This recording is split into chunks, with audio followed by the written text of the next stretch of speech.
porque él tenía dos opciones. Inyectar, levantar de nuevo lo que era el Ejército Nacional o abolir el Ejército Nacional, ya que no había nada, e invertir en lo que eran los espacios públicos, la educación, los servicios sociales, infraestructura. Porque es importante. Yo pensé que era importante porque es muy interesante, para empezar, que fue el primer país de todos los países que no tiene ejército. Y entre esos países fue un ejemplo para 25 ejércitos más, para 25 países o islas que no hay ejército tampoco. Y ese fue el primer ejemplo. Segunda, porque la educación en Costa Rica ahorita, ellos prefieren inyectar dinero, invertir en la educación primeramente. Entonces Costa Rica es el segundo país de Latinoamérica donde hay gente más preparada después de Cuba. Wow. Sí. Es decir, que Cuba sería el lugar con gente más preparada. Es interesante porque es gente con más preparación, pero también en mi punto personal, ¿de qué te sirve también muchas veces tener una preparación en Cuba si vas a vender sándwiches? Ok, güey, claro, pero por lo que digo es, claro, está bien, esa es otro tema de cómo está el país. O... No, sí, o sea, no, está muy bien, pero digo que si supiéramos, si podríamos encontrar, Costa Rica sería el segundo país con más títulos per cápita, digamos, ¿no? Sí, okay. Porque ellos al momento de invertir en la educación también tratan de que becas vayan a los que son más pobres. Qué bien. Entonces pueden adquirir a más niveles. Qué bien. ¿Alguien más que ha trabajado en Costa Rica? No, silencio. A ver, sí. La compañía en Costa Rica, cuando uno ve el programa, el documental de las mujeres del 48, mencionan bastante. Primero mencionar que todas las entrevistadas parecen tener cierto nivel académico sorprendente, hablan con una fluidez y con una experiencia del tema que pareciese que lo hubieran estudiado por años, mas sin embargo son sobrevivientes de la guerrilla, y todas coinciden en que esta guerra tenía como base la reforma social que se estaba dando en Costa Rica en esos momentos. Y es interesante porque, si bien es cierto que la reforma social venía encaminada para el beneficio de la población, había un gran porcentaje que se oponía a esa reforma social. Y conocemos otro lugar en donde algo similar pasó, en el cual hay un gran cambio, porque eso es lo que se llama que en Costa Rica hubo una revolución que tuvo éxito. Es algo anecdótico lo que digo, no lo digo como algo concreto, sino que se habla de las revoluciones latinoamericanas, inclusive de las revoluciones latinoamericanas del principio, ¿no? Del siglo XVIII y XIX, que hablamos la semana pasada. Se cuestiona de que no tuvieron éxito, que no fueron revoluciones exitosas. Y luego con lo que vino. Pero pareciera ser entonces que en Costa Rica se habla o se dice, eso es como diálogo, ya no como algo académico, de que es una revolución que tuvo éxito. Casi una revolución en paz, excepto el 48. ¿Y qué fue el 48? Ya que vieron el documental de las mujeres del 48. ¿Qué fue el 48? Ven, mientras yo voy poniendo un libro.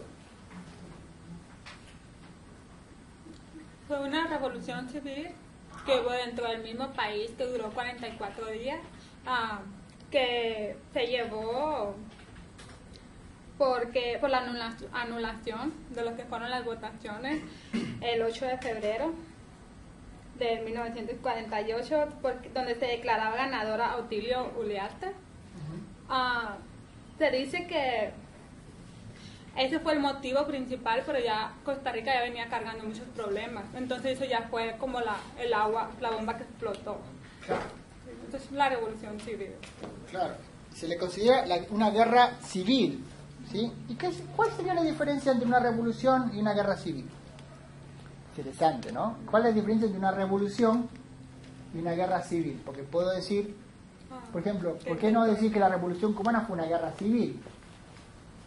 ¿Cuál sería la diferencia? Que sería dentro del mismo país, los mismos costarricenses contra los mismos costarricenses. Ok, muy bien. ¿Qué más? Una revolución es un golpe de Estado a cambiar el sistema gubernamental en un país, y una guerra civil es la guerra entre los civiles, entre los ciudadanos. Es decir, es como que no hay una autoridad. Porque si pensamos en la guerra civil en los Estados Unidos, ¿sí? ¿Por qué le llamamos la guerra civil y llamarlo la revolución? Porque el país estaba dividido en dos facciones legales, entre comillas. Es como si no se reconoce un gobierno. Y parece ser que en Costa Rica fue un poco eso lo que pasó. Llegó un momento en el cual es como si hubiera dos reyes, no se reconoce uno al otro. Y de eso viene esta etapa. ¿Quieren ver? ¿Quién pudo ver el documental del 48? ¿Alguien pudo verlo? ¿No todos? Déjenme mostrarle un pedacito. No vamos a hablar todo, pero se lo llama también la guerra civil. Tengo una confesión. Sí. Leí muchas cosas sobre la guerra civil en Costa Rica, pero no entendí bien por qué no hay un ejército, por qué la resolución de la guerra civil es que no va a tener un ejército. No es claro para mí. Muy bien, muy bien. ¿Qué opina el resto? Sí. Posible que el ejército están muy mal, estaban muy mal con el país. Más malo que en otros países, no entiendo. Es muy interesante y nunca entendí las razones por eso. Quizás no es tan importante las razones, sino la decisión de hacerlo. Porque quizás las mismas razones existían en otros países. Por ejemplo, imagínense en otros lugares donde hubo dictaduras, ¿sí? Como la semana pasada hablábamos de Chile, Uruguay, Paraguay. En Chile hubo un pasaje a la democracia, pero no porque Pinochet fue destituido, ¿sí? Hubo un pasaje con la famosa elección con Lagos, por la democracia, y gana Lagos. Es decir, Pinochet no fue destituido, pasó a dejar el poder, a un pasaje a la democracia. Es como un poco en España, ¿sí? Cuando muere Franco, no es que fue destituida la falange, sino que el rey hizo un poco un pasaje entre antes de los 70 y después de los 70. El rey hizo un poco como el pasaje de la dictadura de Franco, o la falange. En otros países hubo una catástrofe. Bueno, en Chile no era tan claro, pero por ejemplo en Argentina sí, pierden la guerra con las Malvinas y cae el gobierno. Un amigo inglés siempre me decía, nosotros llevamos la peor parte de esa guerra. Era un chiste, él me decía, porque los ingleses decían, no dice nosotros ganamos, porque yo no me peleaba con ellos, pero decía, cuando ganan las Malvinas o las Falklands, tuvimos a Thatcher por 10 años, 50 años más, y a ustedes se le terminó la dictadura, entonces les fue mejor que pero ese evento hizo que el ejército pierda poder. Y en Costa Rica pasó algo similar. Esa catástrofe, ese deterioro de la institución, esa guerra civil hizo que se llegara a un acuerdo en el cual el ejército no valía la pena, porque la verdad que no había que pelearse con otros países. El problema es que el ejército traía problemas internos. Es extraño, porque es tan raro para nosotros pensar de esa manera, ¿no? ¿Qué dice? Y es tan incomprensible porque si uno analiza la historia de Centroamérica y se extiende hasta Sudamérica, más de 100 años de intervencionismo norteamericano y Costa Rica no se preparó contra nada de eso, lo hace aún más increíble. Es que casi no hubo guerras de verdad en Latinoamérica entre países latinoamericanos. Bueno, la famosa guerra entre, creo que era Honduras, ¿cómo era? Por un partido de fútbol, es decir, son cosas mínimas. La guerra de la Triple Alianza, pero eso en el siglo XIX. La guerra por el Pacífico, la guerra del Pacífico entre Chile y Perú, casi un evento en el sur de la Patagonia. No ha habido grandes guerras. Colombia y Venezuela, no, come on, ¿no? Imagínate, dice, vamos a invadir Colombia, y los venezolanos dicen, es un chiste, ¿no? Es decir, somos del mismo país casi. Es como decir, invade, un chiste, si había una guerra entre Uruguay y Argentina, nadie sabía quién es quién, porque son tan similares, hablan el mismo idioma, se parecen encima, sería un chiste, ¿no? Es como una imposibilidad. Pero lo interesante es que un país como Costa Rica decide que no vale la pena tener un ejército. Para ellos, no, ¿para qué tener semejante ejército? ¿Quién nos va a invadir? ¿Y le fue bien o le fue mal? Parece que le fue bastante bien. A ver qué opina. Nomás quiero dar un punto de vista. Aunque para mí es interesante que comparen a Costa Rica con lo que es Suiza, que dicen que la Suiza es latinoamericana, pero es interesante porque a lo que yo sé Suiza tiene ejército. Entonces es como que medio raro, o sea, a lo mejor será por lo pacífico, pero no se me hace una comparación muy... Qué bien que trae el tema, ¿no? Eso viene de otra cosa. ¿Ves que a veces se necesita alguien que esté en el ambiente? Por ejemplo, si yo diría, ¿por qué lo llaman dirty rice? You know dirty rice? You know what dirty rice is? Dirty rice. Arroz sucio, ¿cómo se le dice? Dirty rice, ¿no? Comida del sur. Why do you call it dirty rice? Pues por tal razón. Es una comida muy del sur, sobre todo en Luisiana se ve. Es arroz con menudos mezclado. Y yo pregunto, ¿por qué lo llaman dirty rice? Bueno, por tal razón. No vas a encontrar en el diccionario una explicación. Se llamaba la Suiza de América porque en el siglo, a principios de siglo, sobre todo desde 1880 a 1920 o 30, Europa estaba en graves dramas, tenían graves problemas, Europa iba en decadencia, y viene la Primera Guerra encima. Entonces ciertos países latinoamericanos estaban en esplendor, tenían mucho dinero, y empiezan a comprar o tomar cosas de Europa y las traen a América, y ellos pasan a ser un poco el primer mundo, por un pequeño corto tiempo. Y empiezan a escucharse esas famosas frases, Montevideo o Uruguay es la Suiza de América, o Costa Rica es la Suiza de América. Pero no tiene algo lógico, no es que es algo exacto, viene de ese como idiomático de esa época, en la cual los latinoamericanos estaban mucho mejor que en Europa, por eso venían nuestros antepasados. Si usted piensa por qué se iban de Italia o de Roma o de Alemania o de Rusia o de Polonia, ingleses escapaban a Latinoamérica porque Latinoamérica estaba en mejor estado que en Europa. Y hay muchos chistes que algunos latinoamericanos iban a Europa con una vaca, algún argentino iba con una vaca en el barco porque en Europa no había carne.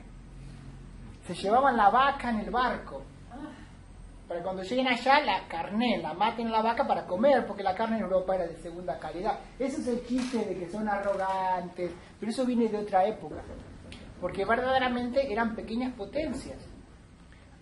Si a alguien le interesa un día ir a leer diarios de esa época, a mí cuando yo leía para mi disertación buscaba en diarios y encontraba cosas ridículas en la tapa. Por ejemplo, reunión en, no sé, en Lima, de los ministros de economía de estos países sudamericanos, para ver qué hacer con el problema de Europa y si darle a Europa un préstamo. Y tú piensas, eso es ridículo. No, es ridículo porque ya no te acuerdas.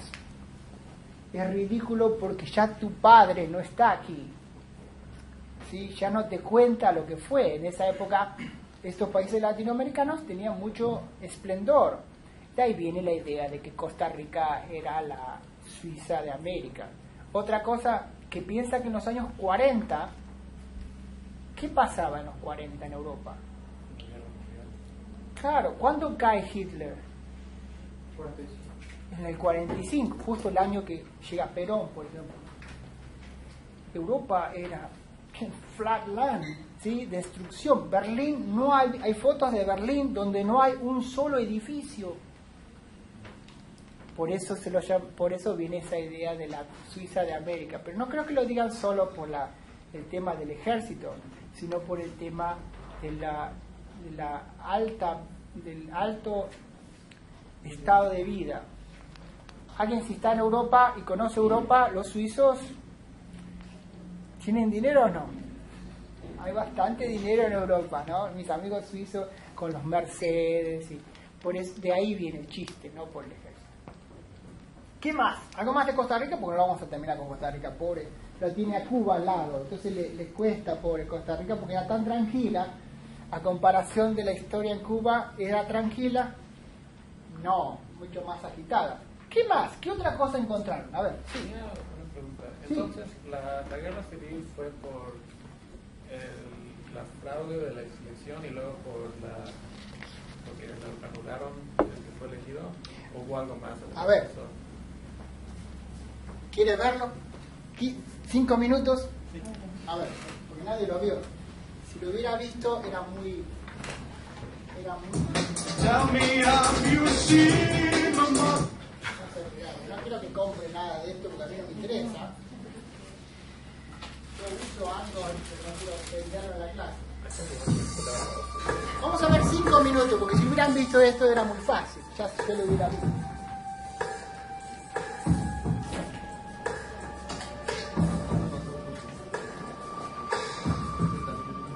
Cerca de la 1 de la mañana llegan provenientes de la lucha finca bloqueada de José Figueres Ferrer, unos 100 hombres armados.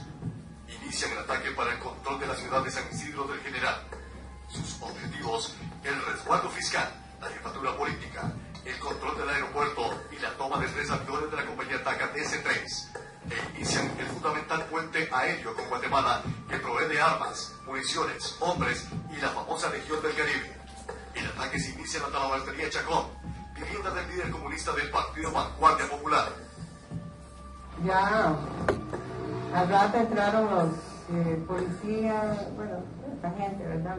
Los militares, y comenzaron a tirar todo, a revolcar las cosas y a insultar y a golpear a mi papá y a mis tíos, a todos, ¿verdad? Y se los cogieron, se los llevaron. Nada más mi papá le dijo a mamá, bueno, usted trate de irse aquí con nuestros hijos y con la abuela y las primas, y se va y se cuidan mucho. Traten de refugiarse en un lugar seguro. Y ya nosotros, cuando salimos de ahí, mamá, lo que pudo, cogió unos motecitos de ropa, porque ella dijo, inclusive era cuando yo iba a llevarme unos juguetes, la muñeca, y mi mamá dijo, mañana vamos a hacer esto, venimos, pensando que ya era una cosa pasajera, ¿no?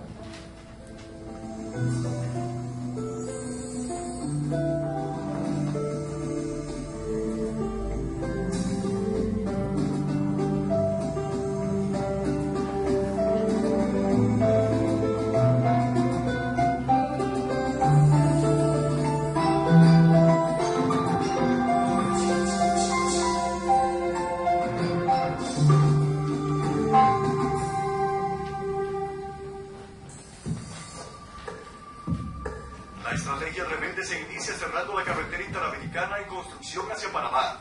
Tomar la ciudad de San Isidro significa aislar la zona sur del centro político y militar del país. Han comenzado los combates enfrentando a las fuerzas rebeldes con el gobierno para el control de la carretera.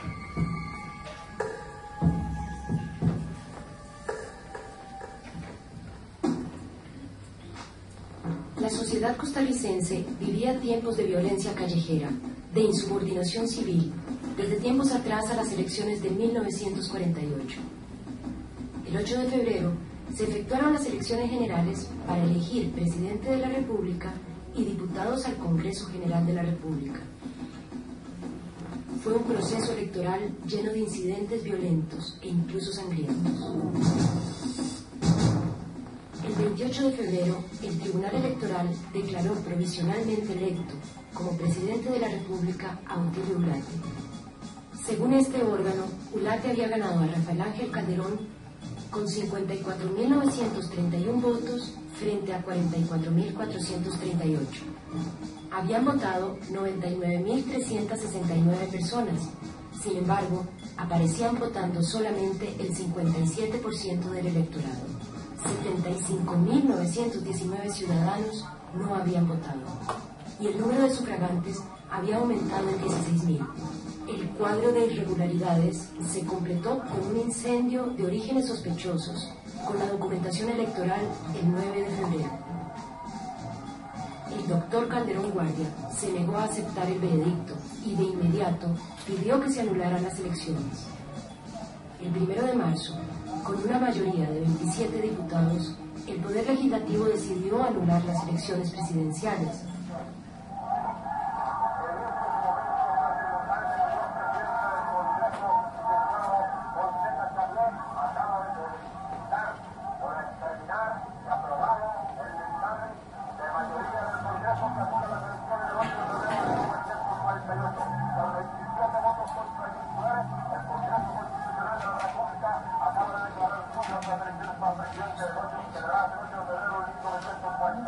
Entonces, parece ser que hubo como un fraude. Ahí empieza la inicio a las hostilidades.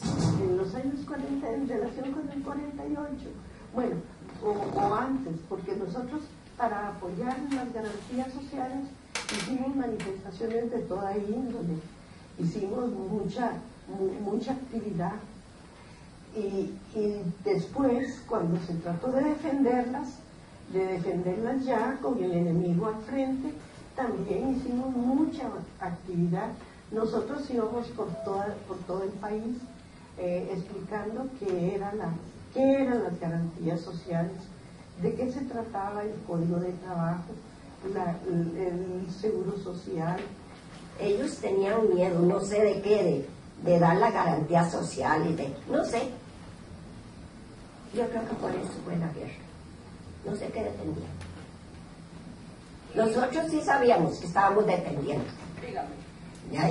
Las garantías sociales, que nos dieran las garantías. Nosotros luchábamos por las garantías sociales y queríamos luchar por eso. Pues, sí. Entonces, ¿por qué empieza el hecatombe?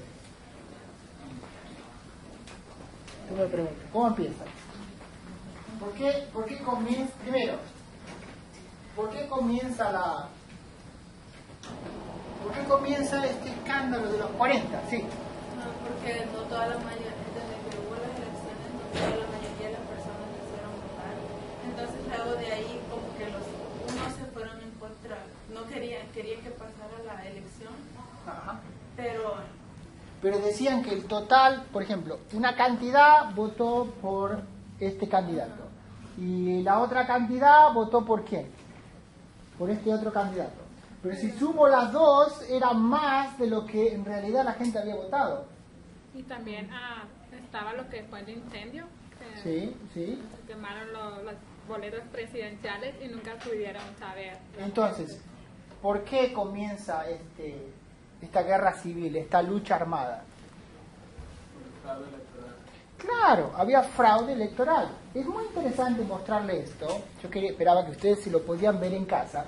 Es que en toda Latinoamérica pasa esto en cada uno de los países. Era muy similar. ¿Cuándo empieza la Revolución Cubana? ¿Cuándo llega Fidel al poder?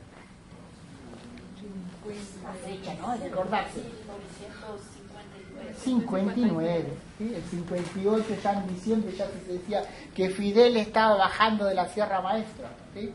El 58 en los 50, en los 40, en el 48 en Costa Rica, 45 en Argentina. Es decir, todos estos países vivían una gran inestabilidad política. Vieron que cuando dice que los rebeldes empiezan la batalla, trataban de llegar a ¿dónde? A la casa del creo que decía presidente del Partido Comunista Costarricense. Una gran lucha entre dos grupos, un grupo más bien de derecha y un grupo de izquierda, pero de izquierda fuerte, ¿no? Comunista, no socialista solamente, y un grupo de derecha muy terrateniente, ¿sí? muy fuerte. En Sudamérica llamábamos eso la época infame, porque la gente iba a votar, iba con una libreta, ¿sí? Y votaba, ¿no? Se iba y al rato volvía de vuelta con otra libreta. Y decía que votaban hasta los muertos, votaban. Eso mis padres lo veían. Entonces Latinoamérica estaba en un estado de shock. Es decir, no había... ¿Qué dice la señora al final? Esta señora, no la anterior, le pregunta, ¿por qué luchaban? ¿Qué dice? Las garantías sociales. Exacto. ¿Y cuáles serían esas garantías sociales? ¿Qué sería una garantía? Social. Para entender lo que dicen, si no... La seguridad social. Esa sería una de las seguridades. Otra, ¿cuál sería otro? ¿Qué otros derechos tiene usted como ciudadano? Educación. Educación, pero especialmente el derecho al qué? Al voto, ¿sí? A eso es lo que se refiere.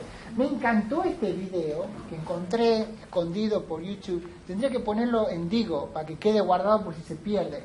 En el cual hablan del 48, esa famosa guerra civil de estabilidad, que luego de ese desastre termina la Costa Rica moderna, sin ejércitos. Porque está visto desde el punto de vista de las mujeres. Uno asocia que muchas de las mujeres no podían votar en el 48, ¿sí? En Argentina empiezan a votar en el 49. Digo de Argentina porque es lo que yo me acuerdo o sé, no es que quieren pacificar un solo país. Pero no tenían tanto derecho al voto. Y las mujeres eran herramienta política y activa muy fuerte, ¿sí? Sí. También es muy interesante porque aparte también de las mujeres también se puede ver el punto de vista de una de las hijas de los que eran entonces candidatos, y ella puede ser como primera mano, un testimonio de primera mano de lo que pasó dentro de su casa. Exacto. ¿Alguien pudo ver la película de la semana pasada? Que yo la puse al final, Machuca, Chile. Vean esa película, yo les dejo un montón de lugar, no para volvernos locos, o locas, sino para que le quede como un material para ver, porque es muy fino, es de gran calidad. Machuca es una película chilena hecha desde el punto de vista de un chico, pero un chico de la clase alta, ¿no? Bueno, de la clase media alta, y otro de la clase baja, pobre. Hablan del tema racial, la imagen de la madre del chico. Y de esa película, uno de los héroes principales es un sacerdote que es americano. Parece irlandés, pero es irlandés-americano. Entonces muestra la guerra civil o la toma del gobierno de Salvador Allende en Chile, y enseguida el lugar duro a los americanos porque piensa que la CIA estaba involucrada, el ejército americano, pero también había americanos en Chile, especialmente con este sacerdote, que eran los sacerdotes del tercer mundo, en los cuales veían la realidad de otra manera. En este video, para cuando quieran y tengan tiempo, toca esta gran lucha social que había para hacerlo fácil, entre la derecha y la izquierda, pero para hablar mal y rápido, y la inestabilidad social que había en Costa Rica, pero desde el punto de vista de las mujeres, cómo las mujeres veían, ¿sí?, ese momento histórico. Luego leerán más, está todo el material, cómo va evolucionando y se vuelve a un proceso como de guerra civil, se toma el poder y se destituye primero, una de las cosas, el ejército, como si el ejército fuera una de las razones. ¿Sí? Estos ejércitos, ¿sí?, latinoamericanos, por lo que vieron la semana pasada cuando hablamos de Colombia, ¿son ejércitos nuevos? Los ejércitos latinoamericanos, ¿sí? No. ¿De dónde vienen estos ejércitos? De la España. Sí, si pudieron ver el pequeño link que le puse, el Cruce de América, es una de las películas que hay sobre todos estos ejércitos, cómo comienzan estos ejércitos, incluyendo los ejércitos centroamericanos, cómo se fueron creando. Y dentro de esos ejércitos se fueron creando por patricios. Patricio significa alguien que nació originario de la patria, que realmente son europeos que nacieron en el territorio. Lamentablemente hubiera querido mostrar la película de Bolívar, pero todavía no está, acaba de salir hace unas semanas en Venezuela, pero decidieron hacer una película de cada originario de estos ejércitos, y empezaron con San Martín, hay uno sobre Artigas, y ahora está haciendo una de Bolívar. ¡Qué bien! ¿Qué más? Una cosa más con Costa Rica antes de ir a Cuba. Pobre Costa Rica, al lado de Cuba, todo el mundo quiere hablar de Cuba. ¿Algo más de Costa Rica? Sí. Para mí es interesante que es otro país latinoamericano en que los Estados Unidos del Norte han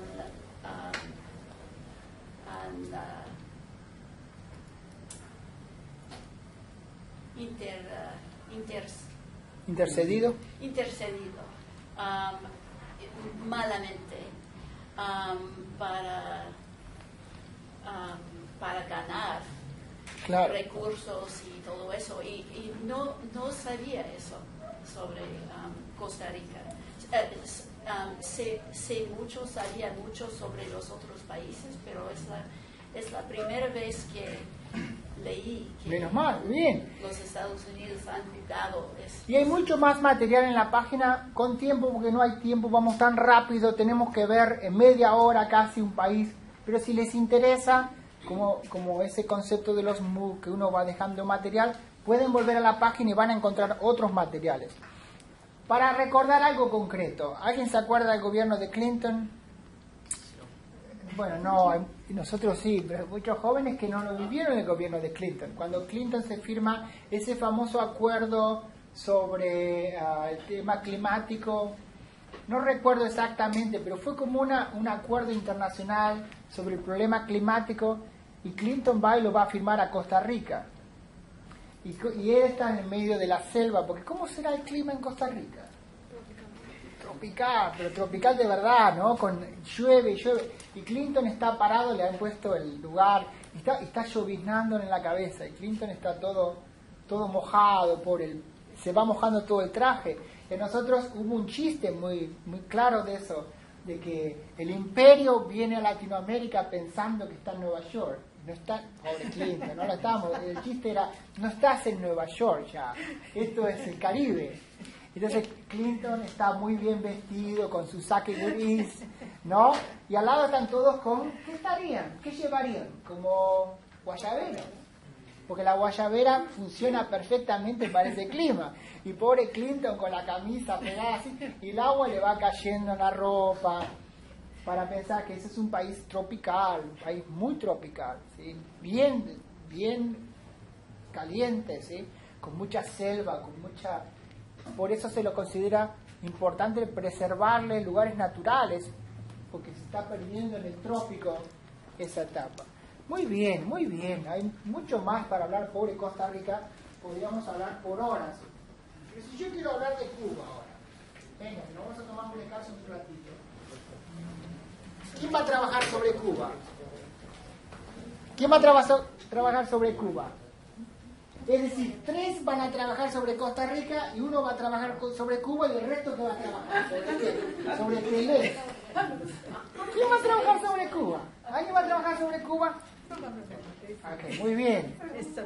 Sí, porque 3 Costa Rica, 2 sobre Cuba, va 5 nada más. Estamos como las elecciones en Costa Rica, nos faltan un montón acá, ¿no? ¿Qué les pareció Cuba? Cuba, pobre, muy difícil. Cuba habría que hablar de todo el semestre. ¿Sí? Cuba es muy complicado, pero tiene mucho en común con Costa Rica, en que, por ejemplo, si usted ve la primera parte del documental, uno podría decir tranquilamente, no estaban en Costa Rica, estaban en Cuba. Cuba estaba viviendo un momento muy similar. ¿Qué saben de Cuba? No me diga que La Habana es la capital, lo único. A ver, ¿qué más? ¿Qué leyeron de Cuba? Venga. José Martí fue... Ah, qué genial. Y les pedí que leyeran eso, me hizo acordar. ¿Sí? José Martí. Ajá, fue... ¿Se acuerdan del email que mandé? Nuestra América. ¿Qué les pareció? Por eso le pedí, si podían leer aunque sea Nuestra América de Martí. ¿Qué leyeron? Voy a tomar exámenes de repente, a ver qué pasa, a ver quién leyó. A ver, ¿quién es José Martí? Vamos, venga, qué vergüenza. No puedes ser latinoamericanista si no sabes quién es José Martí. ¿No? ¿Sí o no? Sí. José Martí fue como un libertador. José Martí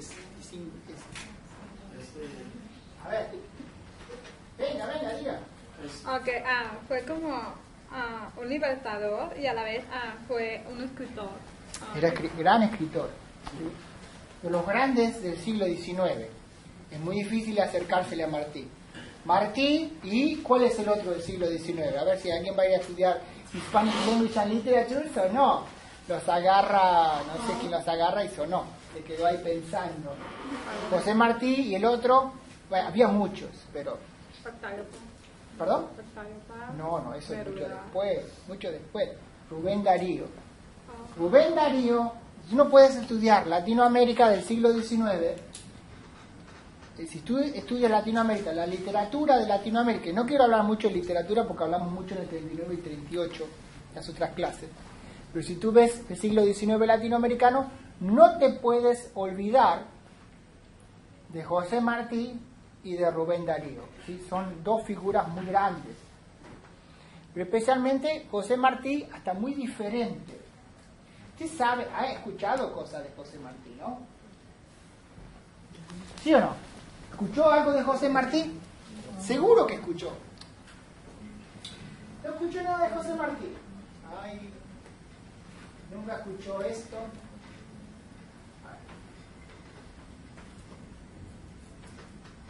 ¿Nunca escuchó esto? ¿Me le invitaron a...? ¿No quiere que le haga...? ¿Nunca escuchó esto? Muchas gracias, merci beaucoup. ¡Sálame, s'il vous plaît!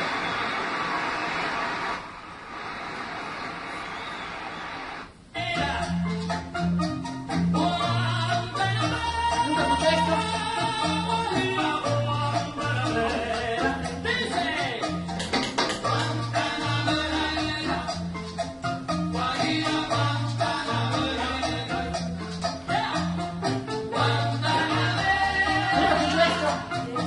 José Martí. Y dice que en el cielo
es como la iglesia, no puede parar al cura o al ministro o al rabino o quien sea.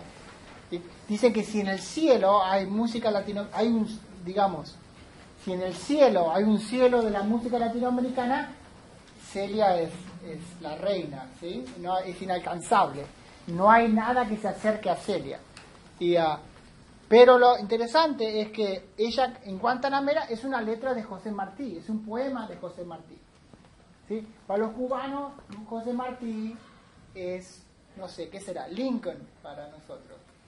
O no sé, qué sé yo, el cura Hidalgo. Sí, no porque sé. él trató de encabezar lo que fue la segunda independencia de Cuba en el año de 1895. Claro. Y creo yo Sí. que habla su poema acerca de Guantanamera, Sí. porque 2 años después vino Estados Unidos En 98.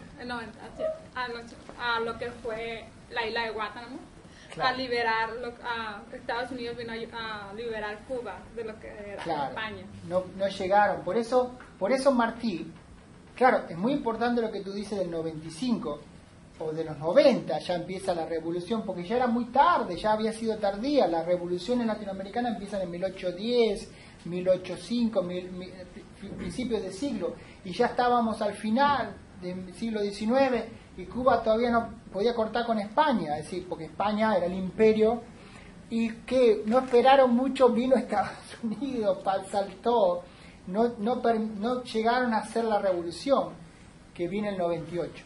Entonces Martí es tan aclamado por todos los cubanos. Si tú estás en La Habana, Martí, una foto de Martí, porque si Martí estuviera hoy en día, estaría con la revolución. Pero si tú vas a Miami, ¿sí?, está la foto de Martí también, porque dirían, si hoy estuviera Martí, estaría peleando contra Fidel. Pero lo digo esto para que se den cuenta cuán alto es Martí. ¿Sí? Martí es inaccesible, es lo más grande, se lo considera lo más alto, sobre todo en la literatura, ¿no? Hay muchos Carpentier, hay muchísimos escritores cubanos, pero Martí es el canon. ¿Sí? Los que estudian el siglo XIX y estudian a Cuba, Martí, ¿sí? Es casi como inaccesible. Y muchos de los textos que hay es de él. No solo peleó contra la guerra contra España, pero ¿dónde estuvo dando vueltas también? ¿Qué leyeron sobre Martí? Él andaba dando vueltas ¿por dónde? También se educó en Europa, precisamente en Con lo de España, Europa. y su carrera literaria la aprendió en México. Ajá. ¿Y qué otros países recorrió? Especialmente los Estados Unidos, ¿sí? Nueva York. Ya podemos decir que el Caribe ya estaba en Nueva York, chicos. Ya estaba en esa época, ¿no? Nueva York era el lugar para ir.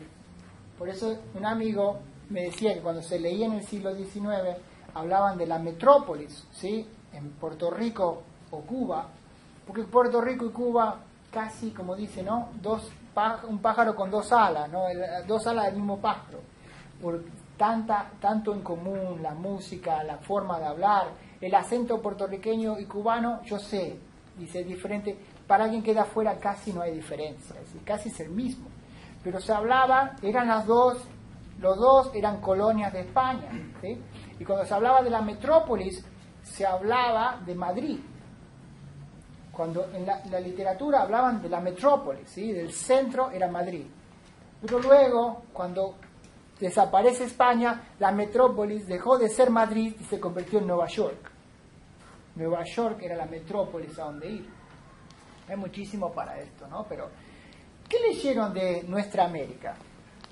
¡Qué visionario que era! Cuando escribió esto, ¿qué año es? 1853. ¿Qué año? ¿18? Sí, 50. Increíble, ¿no? No estamos diciendo 1953, 1853. Hace mucho tiempo, apenas estaban las guerras de independencia en Sudamérica. Todavía se le estaba peleando en algunos lugares a los españoles. ¿Y qué dice ese texto?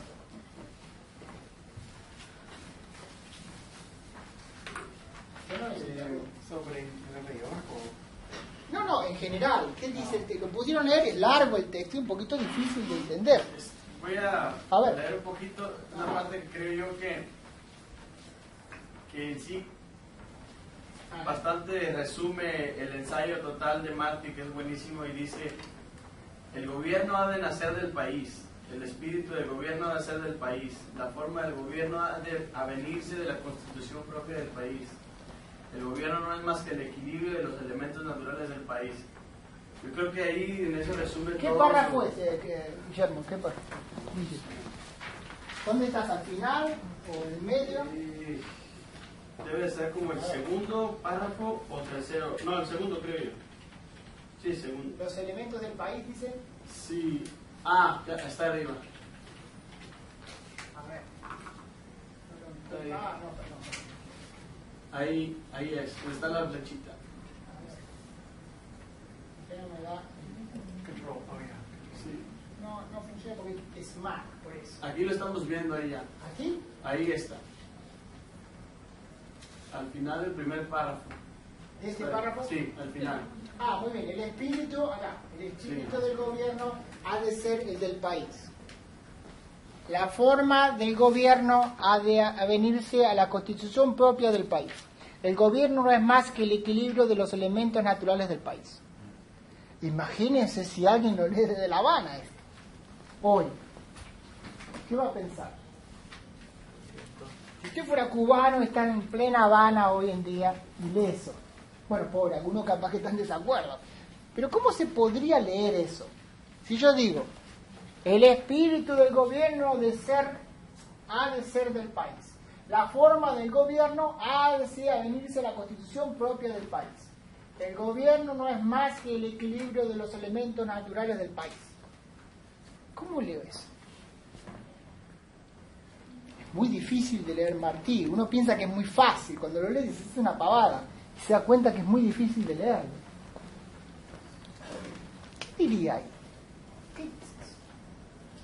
Ahí definitivamente expulsa cualquier idea que no pertenezca a la tierra propia americana, especialmente a las ideologías durante tantos siglos que se han tratado de implementar de influencia europea, y dice que el nuevo hombre americano tiene que nacer de ideas nacidas en mismo América. Eso sería una lectura, claro, muy bien, muy bien. Eso sería una de las lecturas. El problema con Martí es que se puede agarrar de cualquier lado. Uno lo puede interpretar de una manera y otro lo puede interpretar de otra. Pero mire, por eso el libro importado ha sido vencido en América por el hombre natural. Los hombres naturales han vencido a los letrados artificiales. Que se habla de que tiene que haber algo originario de la tierra, pero algo de la tierra. Alguien podría interpretar esto como decir, toda esta ideología foránea no tiene nada que hacer aquí. Especialmente cuando él habla de los Estados Unidos. Es más, se refiere a los Estados Unidos en los años 50. Es increíble. Él ya veía el problema que tenemos, ¿sí? No es un problema intrínseco, es decir, no es un problema a propósito, pero es un problema como tener a un coloso al lado. Él dice, el problema que nosotros tenemos es que tenemos semejante imperio acá al lado. Y yo lo digo mal y pronto, está mal dicho lo que yo digo, lo digo muy rápido. Pero empieza a ver que, bueno, si Europa desaparece, no se preocupen porque aquí aparece otra. Dice algo de las botas. ¿Dónde? A ver, búsqueme la bota esa famosa. Qué pena que no pudo hacer andar esto con Serge aquí. A ver. Sería...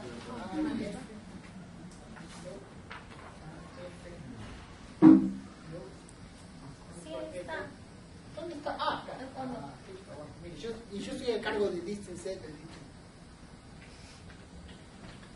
Acá están las botas. Así empieza, ¿eh? Y tendría que haber otro más. ¿Hay otro más de la bota? No. Mire esta parte. Cree aldeano. ¿Quién quiere leer esta parte? A ver, lea fuerte. ¿Habría tanto para hablar? Sí, fuerte, fuerte. Se cree el aldeano vanidoso que el mundo entero es su aldea, y contar el que quede de alcalde, pues mortifica al rival que le quitó la novia, o le crezcan en la alcancía los ahorros, le da por bueno el orden universal, el saber de los gigantes que lleven 7 leguas en las bocas y le pueden poner la bota encima, y la peleaje de los cometas en el cielo que van a poner el aire dormido en güey. viviendo juntos. Pues, qué increíble, ¿no? Eso se lo ponía como si fuera, él fuera como un profeta. Algunos se lo leía a Martí como si fuera un profeta. ¿Qué dice ahí? A ver, dice, cree el aldeano vanidoso que el mundo entero es su aldea. ¡Qué bueno, genial! Cree el aldeano vanidoso, ¿sí? Y no usa el tema de aldeano por campesino. Hay que tener cuidado porque la literatura es muy sutil. Los poetas saben distinguir. El gran escritor, gran poeta, sabe cómo poner la coma en el lugar correcto o la palabra en el lugar correcto para que interprete específicamente algo. No está diciendo que el aldeano sea el pobre hombre de campo, sino como cuando digo en español, a veces decimos es muy, ¿cómo es que decir? Hay una palabra que decimos, es muy cateto. Los españoles usan esa palabra. Alguien de una pequeña aldea, alguien que no ha caminado el mundo, alguien que no conoce otras gentes, ¿sí? Alguien que no salió de su barrio. No quiere decir que tiene que vivir en el campo. Por ejemplo, yo puedo decir, ¿qué puede saber esta persona si nunca salió de Montclair? ¿Sí? Nunca salió de Montclair, nunca salió, ¿entiendes? Nunca salió, ¿entiende lo que? Nunca salió afuera de Piedmont. ¿Qué puede saber? Si nació ahí, no sale de ahí. Como lo digo en chiste, para que vean que no tiene que ser un chiste de clase, sino alguien que no ha visto muchas cosas y piensa que su acento es un acento universal, piensa que todo el mundo habla de su idioma. A esa gente le pongo una película donde los marcianos hablan inglés con acento californiano, ¿sí? ¿Entienden? O el zorro, ¿vieron el zorro? Hablan inglés perfectamente con acento mexicano. Es una cosa ridícula. Yo cuando vine acá me encantaba ¿saben lo que es el zorro? Zorro, ¿no? En su corcel cuando sale la luna, ¿sí? A mí me encantaba el zorro. ¿Saben lo que es el zorro, no? Sí, no el zorro, el zorro, ¿sí? Eso, ok, ya lo digo hasta con acento.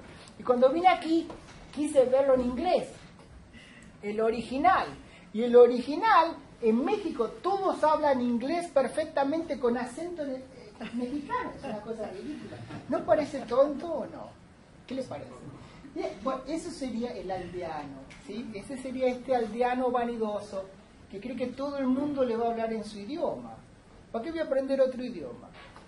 ¿Sí? Está loco, aprender francés que me hablen en mi idioma, porque cree que Dios habla en su idioma. Además, porque dice en la Biblia está escrita en inglés, me tiene que hablar así. Dios escribió esto. Entonces, no, hermano, qué tontería y sacrilegio encima. A ese tipo de visión ideológica se refiere Martí.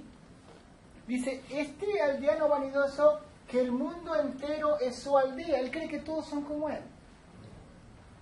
Y con tal que él quede de alcalde o le mortifica al rival que le quitó la novia, mire qué bueno, qué fino que es.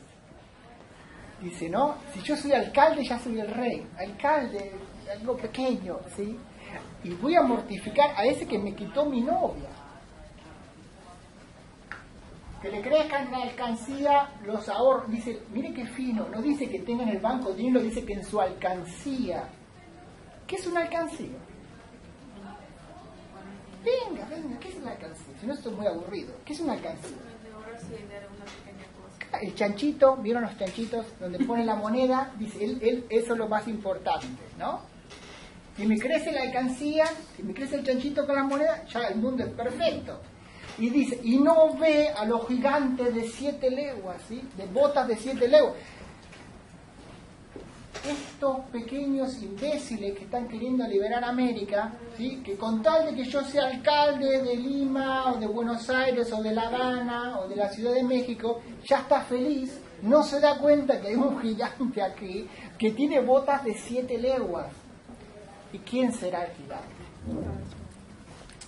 ¿Quién es? Todavía seguimos usando el tema de la bota.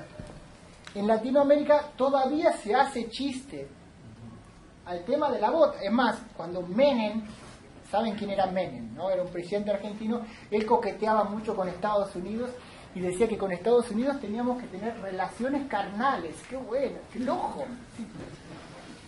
Y Fidel le decía, ese infeliz payaso lame botas del imperio. ¡Qué bueno! ¡Qué bueno! Lame botas. ¿Qué es un lame botas? yo no lo estoy diciendo como tema político, sino para que vean cómo estas palabras son parte de lo que somos nosotros. Y si usted nació aquí, esto era parte de su abuelito, o de su mamá, o de su papá. Lame botas del imperio es uno de los insultos más fuertes, ¿sí? Más finos y graciosos en Latinoamérica. ¿Por qué lame bota del imperio?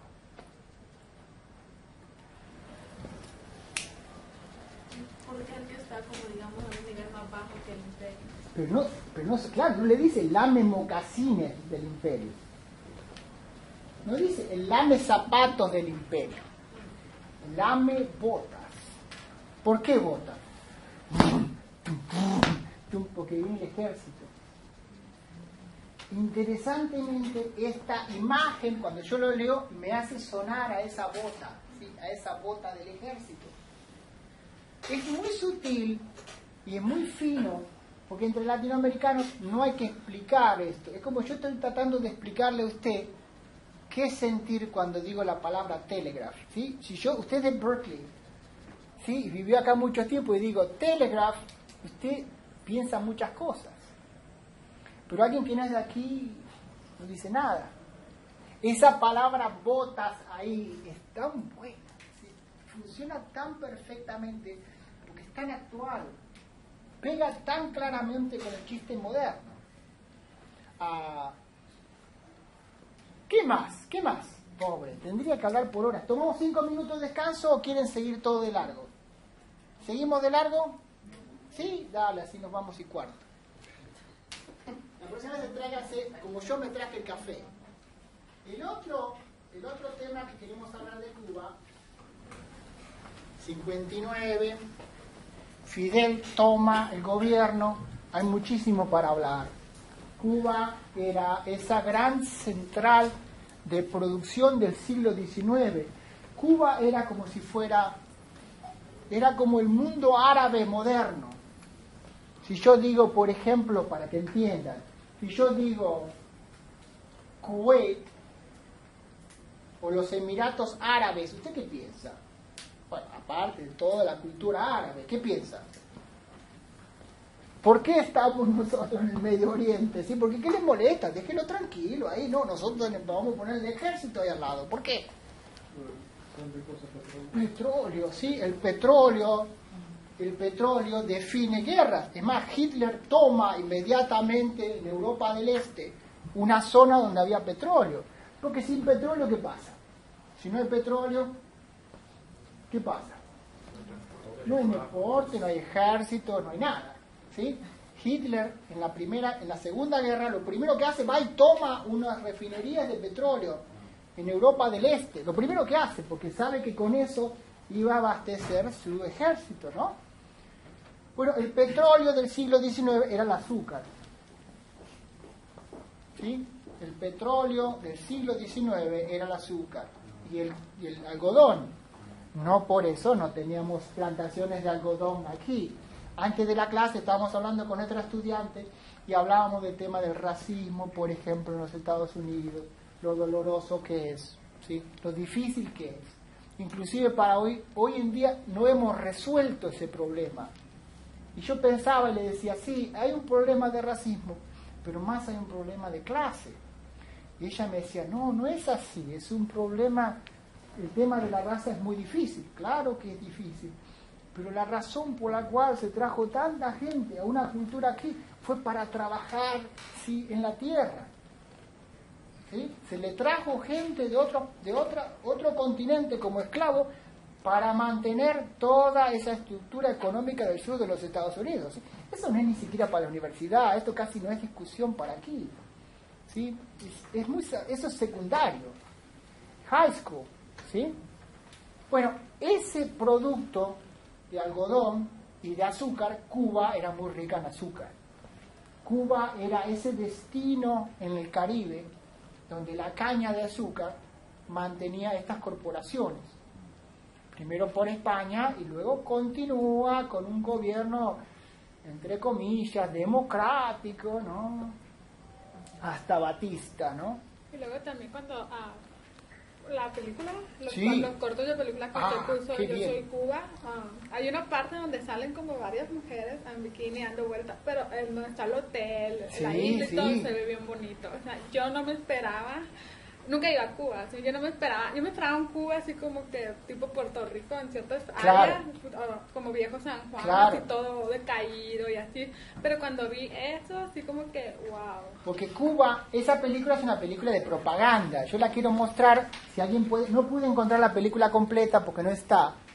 Esa es una película rusa, soviética, ¿sí? Que era totalmente desconocida aquí en los Estados Unidos. Se llama Yo Soy Cuba, así se llama. Pero fue hecha por un director ruso. Ahora vamos a ver un pedacito si quieren. Es una obra maestra del cine. Todo hecho con una sola cámara. Con un tipo de filmación. Yo recuerdo cuando la trajeron a los Estados Unidos en los años 90, la vi en el California, ¿cómo es que se llama? University, what? Ya no está más. Donde era eso, la fiesta a la noche, el sábado a la noche, The Rocky Something, ¿cómo era que se llamaba? Venga, ayúdenme los que son verdaderamente de Berkeley.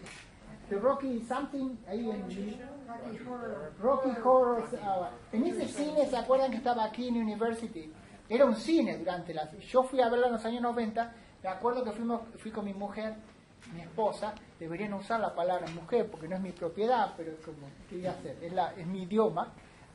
Fuimos a verlo y venía todo, Berkeley, todo el mundo fue a verlo porque la primera vez que se veía en esa época aquí, bueno, no era la única, pero las primeras veces que se veía esa película en los Estados Unidos, nadie la había visto. Es una película de propaganda, sí, propaganda como ideológica, de un cineasta ruso, en la cual muestra la historia del comienzo. Coppola compró la película. Si tienen acceso a Amazon o YouTube, en YouTube ya no está más porque la quitan. Si la pueden ver, deberían ver esa película para ver la imagen de los americanos. Es muy gracioso. Cuando tú lo ves, son todos rusos actuando como americanos. Y no es porque la película, en este caso, no muestra la película como un documento histórico, sino como un documento cultural. Aparte de que yo esté de acuerdo o no, who cares. Pero la película es espectacular y hay unos pequeños clips solamente, pequeños cortes, y empieza, a ver si le doy, los únicos que he encontrado, en el internet son estos, y cuenta toda la historia del comienzo de la revolución. Vamos a ver un pedacito, ¿no? De 5 minutos. Soy Cuba. Una vez aquí desembarcó Colón. Él escribió en su diario: es la tierra más hermosa que ojos humanos vieron. Gracias, señor Colón.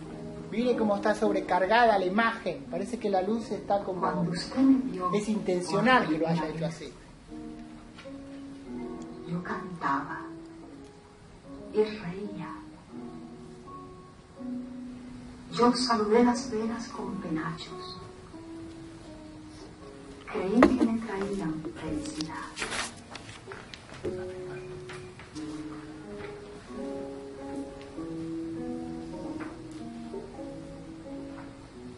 Soy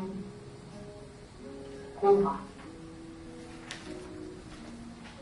Todo es una sola El cámara. azúcar se la llevaban los barcos.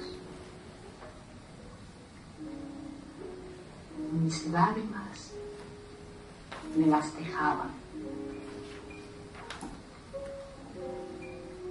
Extraña cosa es el azúcar, señor Colón. Tanto llanto en ella y sin embargo es dulce. Soy Cuba. ¿Por qué huyes? Has venido aquí para divertirte. Diviértete. Quizás el cuadro no es alegre. No bajes los ojos. Mira.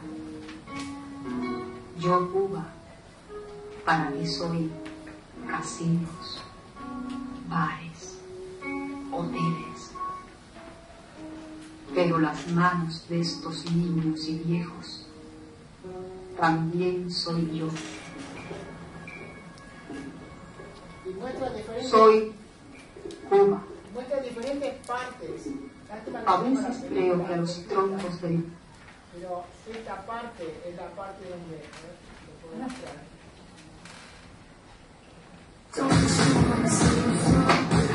Esta parte no quiero que compre nada. A ver si esta parte... Mira esta parte.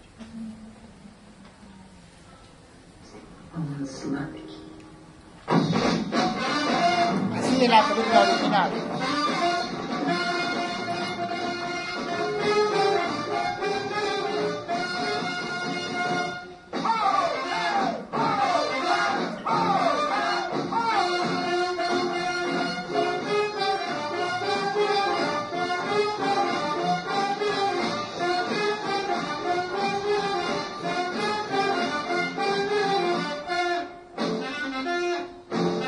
La música es muy importante. A usted le parecerá que no tiene razón.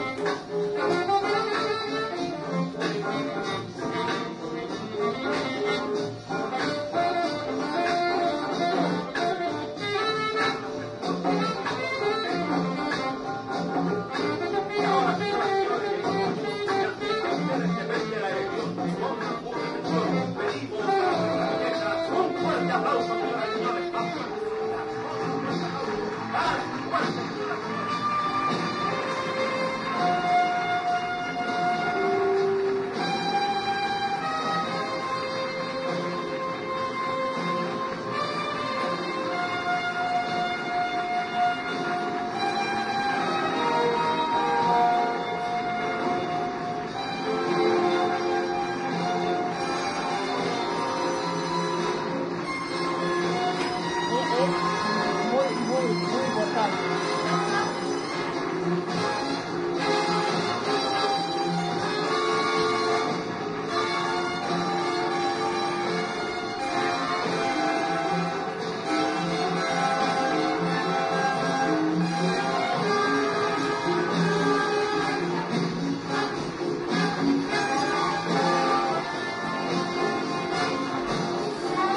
Es muy importante.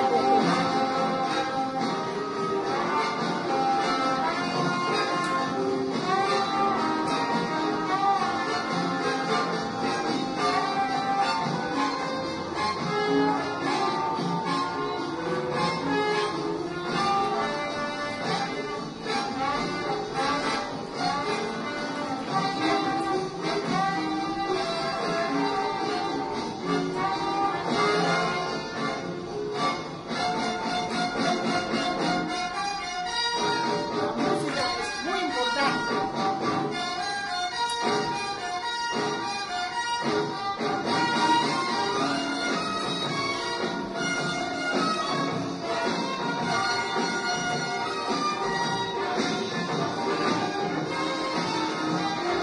No es una sola cámara.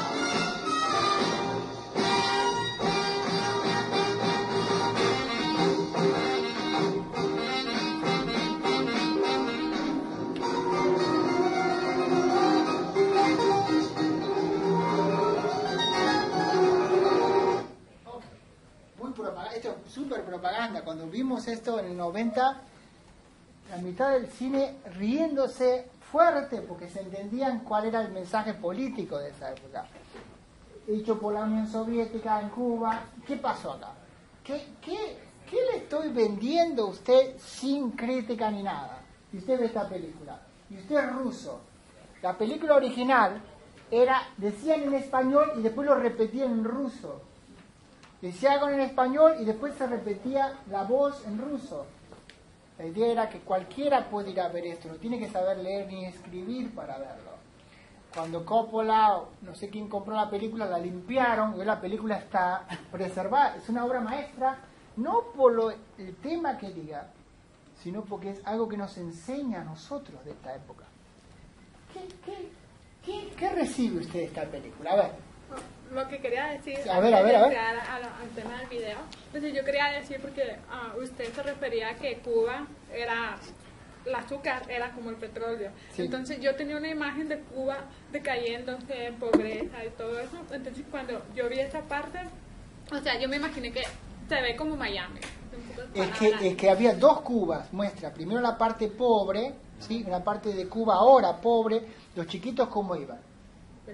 Desnudos, sin pantalones, la mayoría, hay un tema con la raza muy fuerte aquí, todos los rubios hacen de americanos, es más, hay otra parte donde la muchachita, son prostitutas las mujeres, son prostitutas de estos, miren la ideología, ¿no? Decirte, los americanos vienen a usar a tus mujeres como prostitutas. Esto es un mensaje muy fuerte de la época de Cold War. Sí, y a eso se refiere claro. la película cuando dice soy casino, soy casino. Entonces muestra la primera parte, Cuba, la Cuba negra, la Cuba pobre, la Cuba marginal, la Cuba de los subalternos, ¿sí? Usando a Frederick Jameson o usando lenguaje de Homi Bhabha, ¿no?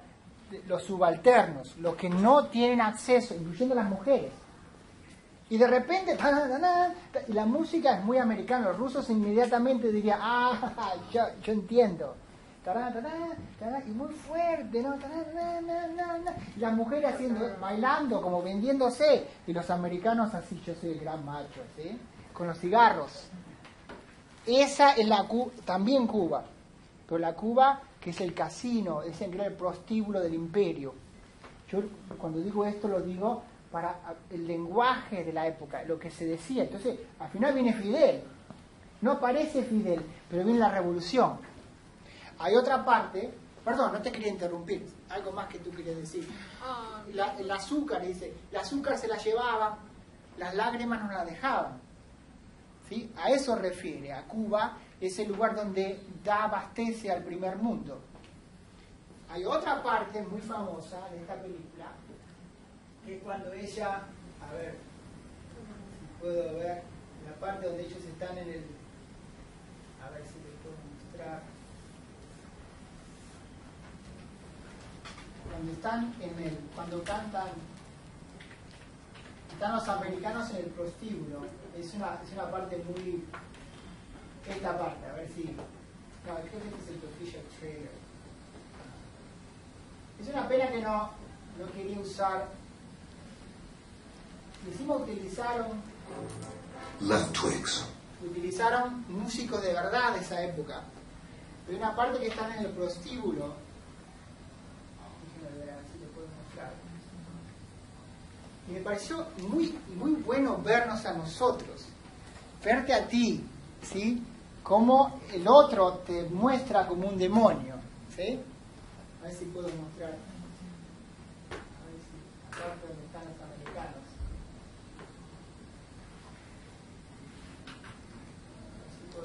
Si se ve esa parte. Creo que no está la parte de...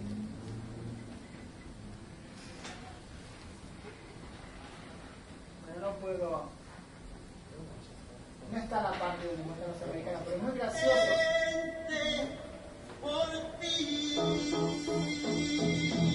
No está esa parte, pero los americanos son muy brutos, ¿sí? Son así, esta quiero, tanto más se le cae la bebida, ¿sí? Es un asco, ¿no? Y son rusos los que actúan como americanos, porque no había americanos, pero es la parte en el prostíbulo donde estaban todas estas mujeres vendiéndose, por supuesto unos americanos que son muy religiosos encima, tienen cruces, es decir, muy gracioso como muestran América desde la Unión Soviética. No puedo ver esa parte,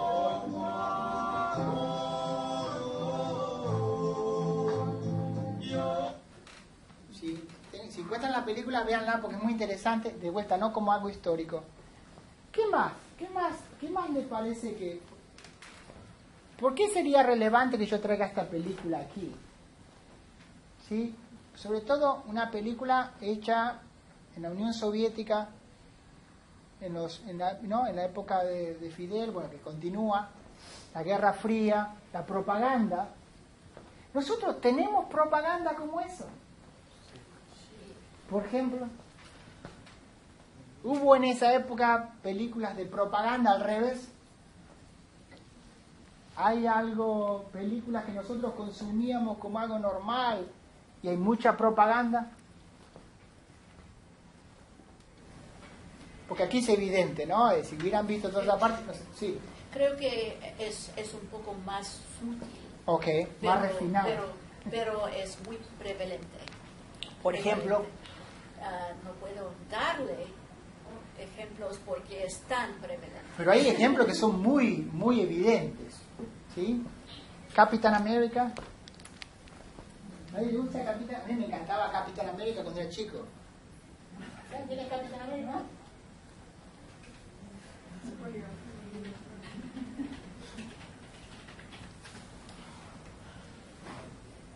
¿De verdad? No me diga que no hay algo. Capitán América. Me encantaba. Ahora a mi hija le encanta Capitán América. Y yo, no. No, what are you watching? ¿Sí? ¿Usted piensa que Capitán América no tiene ideología? Es tan fuerte en nosotros que no la vemos, ¿sí? Imagínate a alguien que viene en Sudamérica y ve a alguien así. ¿Qué colores tiene? Red and blue. Y la estrella es re, I'm the capitalism. You know, ¿entiendes? Fight with me. Es indestructible.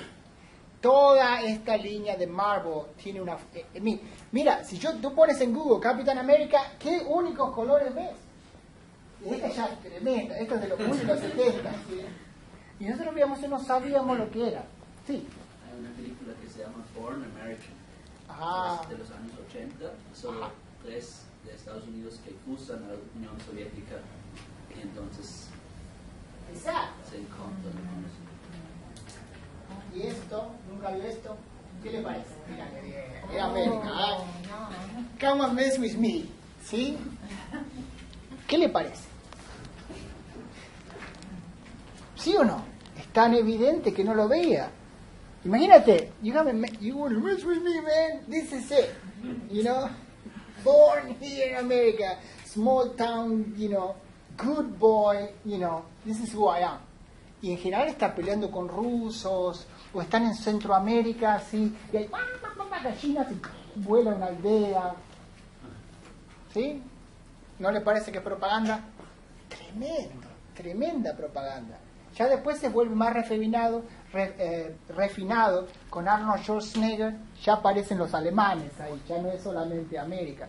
Es propaganda, tremenda propaganda, ¿sí? Muy fuerte. This is who we are, and we are fighting these people. Bueno, la Unión Soviética tenía proyectos similares. Tenía el mismo proyecto del otro lado. Esta lucha entre los dos grupos era Latinoamérica. El campo de batalla fue Latinoamérica. Cuba es uno de los lugares. La Unión Soviética había gran conexión. La semana pasada, cuando hablamos de Allende, si ven la película Machuca, hay una parte donde Allende va y está Khrushchev, ¿no? Y lo abrazan los dos. Y la Unión Soviética te va a ayudar. Si ustedes miran, por ejemplo, alguien que me estaba en Facebook vio, a ver,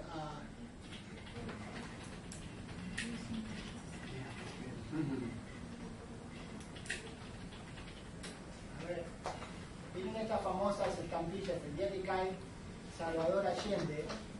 Esta estampilla, sobre todo, cuando Salvador Allende cae, sale esta estampilla en la Unión Soviética.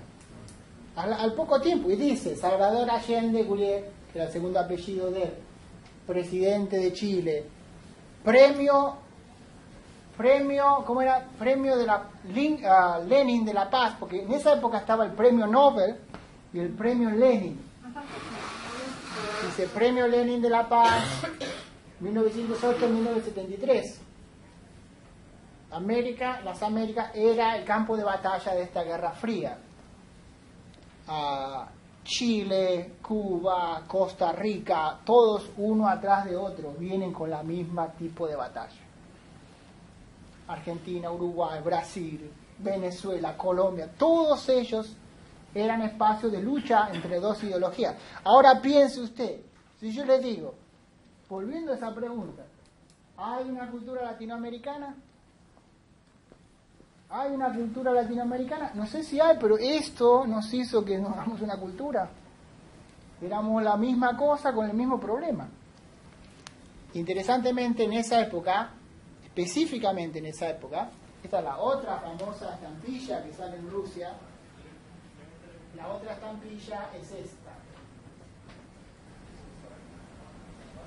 Esta es la otra estampilla que sale en Rusia cuando cae Salvador Allende. Eso es de Alemania, ¿no? Alemania, sí, pero venceremos. Perdón, esto es de Alemania, sí, Alemania. Pero hay varias, Alemania del Este. Sí. Claro. Era un poco difícil separar entre Alemania del Este y Moscú, pero bueno, anyway. Eran estampillas que salían, ¿ven? Y dice, venceremos. Había una estampilla en Cuba cuando cae Salvador Allende. A ver si está por aquí.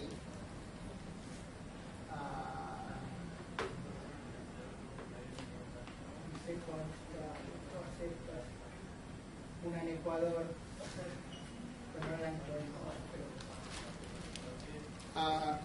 ¿Qué más? ¿Qué más? Es muy fácil, sería muy fácil hablar de Fidel porque hay tanto material para hablar de Fidel, tanto para hablar del Che, pero siempre quedan esos otros tópicos que uno va muy rápido, por ejemplo con Martí. Por eso Martí parece un poco funcionar perfectamente con este problema o este struggle, ¿no? De los 40 y de los 50, porque funciona tan perfectamente, porque siempre hay alguien metido en este tema. En los Estados Unidos está muy metido en este tópico.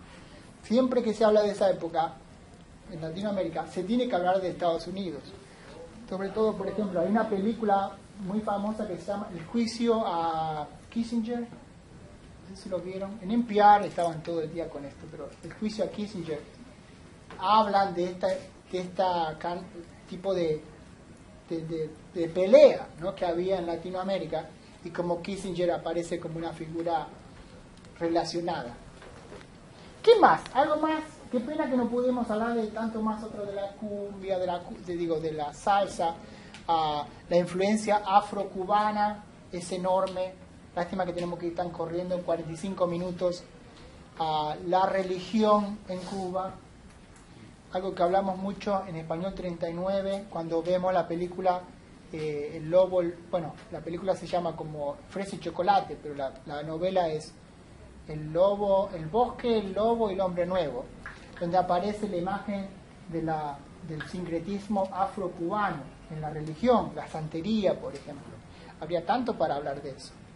¿Algún tema que ustedes van a trabajar que quisieran hablar en los últimos 5 minutos que quedan, 10 minutos? Así no hablo yo solo. Yo voy como supersónico, quiero decir todo en 45 minutos, pero es muy difícil. ¿Algún tema de Cuba? ¿La santería solo es en Cuba o es en otro? Bueno, es afrocaribeño. Entonces el tema con la santería es que no es... A ver, uno quiere hablar de Cuba o de Puerto Rico, o de República Dominicana o de Venezuela. Y sí, son países diferentes, pero al mismo tiempo hay tanto en común. Hay tanta mezcla, tanta problema de tener bordes, que cuando uno habla de la santería o de los yoruba, no es solamente en Cuba, se ve inclusive en Brasil, en la costa, y es una tradición prehispánica, vino con los esclavos. En Brasil, por ejemplo, hay mucho relacionado con la santería, pero quizás se llama de otra manera. Por ejemplo... Y no solo en Brasil, porque si tú vas a New Orleans... Claro, exactamente. Es más, el estilo se dice que el estilo de muebles de toda la zona de Nueva Orleans es del estilo caribeño, del estilo de Cuba. Cuando tú ves los muebles hechos en el sur de los Estados Unidos, son los mismos estilos, es exactamente el mismo estilo que el que se usaba en La Habana. Entonces es muy difícil ver dónde termina uno y empieza el otro. Nosotros nos volvemos muy patrióticos, decimos, no, yo soy puertorriqueño, yo soy de la República Dominicana, yo soy nicaragüense, pero después, si tú estudias un poco el tema, te das cuenta que no puedes terminarlo en un solo lugar. Hubo sí una gran inmigración de África, traída a la fuerza de Europa, y sobre todo en el Caribe, ¿sí? Por el gran tema de las plantaciones. Pero hay más que eso. Por ejemplo, la comida típica en Cuba. Si digo un plato en Cuba, ¿qué le pasa? ¿Quiere irse? No. Cuando digo el plato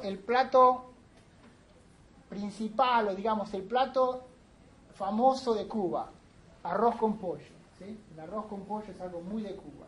Y es un plato que trae 3 culturas, por lo menos. La forma de cocinar africana, ¿sí?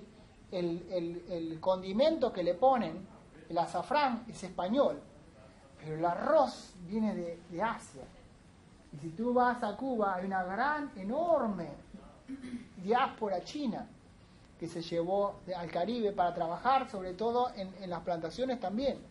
Entonces, nosotros sabemos muy poco de esto. Asociamos, Cuba esto, ¿no? El Salvador esto, pero hay tantas variaciones. Y hay un muchacho amigo, por ejemplo, que se llama Ryusuke Ishikawa, mexicano. ¿Sí? Ryusuke Ishikawa y se llama mexicano. ¿Cómo que re mexicano? Familia japonesa. Hizo un trabajo muy interesante sobre los asiáticos en las Américas. ¿Sí? La cantidad de grandes diásporas asiáticas. Y no solo de la diáspora asiática moderna, sino de la diáspora antigua. Entonces, cuando tú hablas de santería, no es que tienes algo original puro que vino de África, sino que son sincretismos sobre otros y otros. Y sincretismos que van poniendo encima. Un ejemplo de eso, por ejemplo, es en el espiritismo. ¿Saben lo que es el espiritismo? Mi tesis doctoral es sobre eso. El espiritismo es la gente que se juntaba alrededor de una mesa y hablaba con los muertos. Vamos a hacerlo rápido. ¿Sí? Si tú ves el espiritismo en el sur del continente, viene de una línea europea traída por los españoles que viene de Francia. Pero si tú vas a Brasil, ese espiritismo se mezcló, ¿sí? Con las tradiciones africanas. Entonces tú dices, esta santería es complicado porque tiene sincretismo, hay ideas que son de Europa, hay ideas que vienen de África, y es una mezcla. Un ejemplo de eso es, por ejemplo, el rito Iemanjá en Brasil, donde van a la iglesia, rezan a la iglesia, y cuando se van salen todos afuera cantando y tiran flores al mar, y hablan de esta imagen de una mujer sagrada que se parece mucho a la Virgen María, pero no es la Virgen María, es como la diosa del agua, que es Iemanjá. Iemanjá es una diosa africana, pero la pintan como si fuera europea. ¿Sí? Eso también está relacionado con la santería, es un poco complicado. Es decir lo que es la santería en 5 segundos.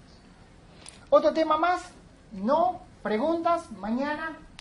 Entonces mañana a la noche yo voy a empezar a ver lo que escribieron sobre Cuba o Costa Rica, y el resto no sé qué va a escribir, ¿no? ¿Sí o no? Ok, muy bien, no se olviden de firmar, seguimos la clase próxima. Por este trabajo se tienen que pegar las 4. Por decir.